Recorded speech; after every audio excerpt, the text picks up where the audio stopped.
Hey guys, this is Raymond Ironbody McKinney. Today I want to touch up on the deeper meanings when it comes to our conscious mind and our subconscious mind, and the distinction between the two. Many of us operate on the logical, analytical mind, looking outside of ourselves, experiencing this outer world. And it comes with our thoughts. Our conscious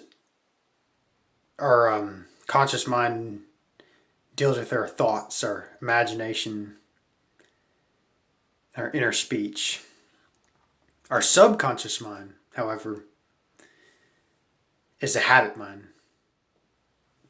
By seeing something or imagining something habitually, sometimes even just one time, it impresses upon the subconscious mind, and the subconscious mind externalizes itself.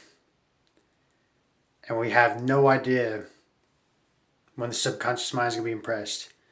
And the only way to truly test it is to practice inner talk or imagination or thoughts or habitual thoughts. And again, this is touching on some Neville Goddard here, where he talks about imagination creates reality. And what we persist in imagination will eventually, inevitably be impressed upon the subconscious mind. And to me, the subconscious mind is the storehouse where God resides, or infinite source. And everything outside of us is a direct reflection of what we embody within our subconscious mind. Our subconscious mind outpictures everything. Whether it's like our heartbeat, our breathing, it's based on what we feed in our mind. Our mind is very malleable to every thought. Like, we have and unfortunately, there's a tendency to look outside of ourselves, reacting to a lot of things outside of ourselves. And I do that sometimes too, guys. We're not perfect as human beings. We make mistakes. We get pissed off or angry. And we feel like we have to control everything when it comes to just like things not going our way sometimes. And it's really important to understand the distinction and the link between the conscious and subconscious mind. And I truly believe, when they're fully in sync with each other, that's when the superconscious mind is intact and is activated, is awakened. The God awakened within us. When our conscious and subconscious mind are fully in alignment. Mind and body, yin and yang, my Father and I. All these things. And it's once you understand this concept, it's really beautiful. And when people talk about we got to take massive action, what kind of action? We usually say it from a conscious standpoint, like we got to be conscious, like be conscious of every action we take. And we're only setting ourselves up for anxiety and just unnecessary struggle. That can really be avoided. And again, this is when it comes down to the subconscious mind. It's not used effectively by a lot of people, unfortunately. And this is a message I want to share with you. And I want to be clear with you all. I'm not a certified psychologist or doctor or anything like that. I'm just teaching from my experiences. Also, like,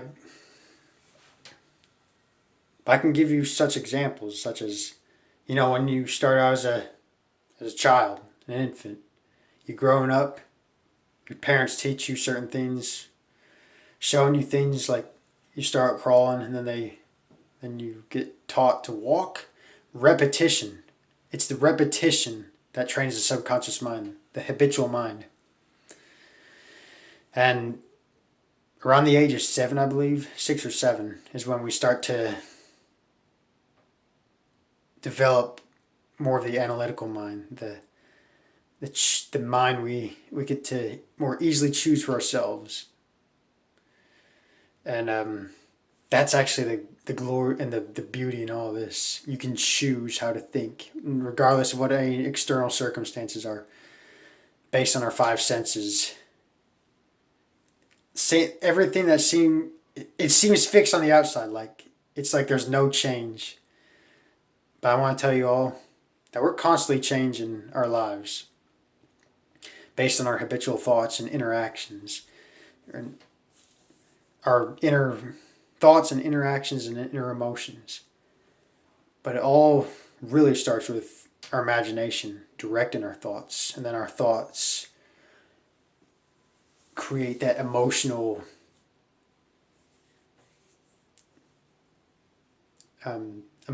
state where we feel like we have the desire to take action, or if someone decides to has the desired action to come to us.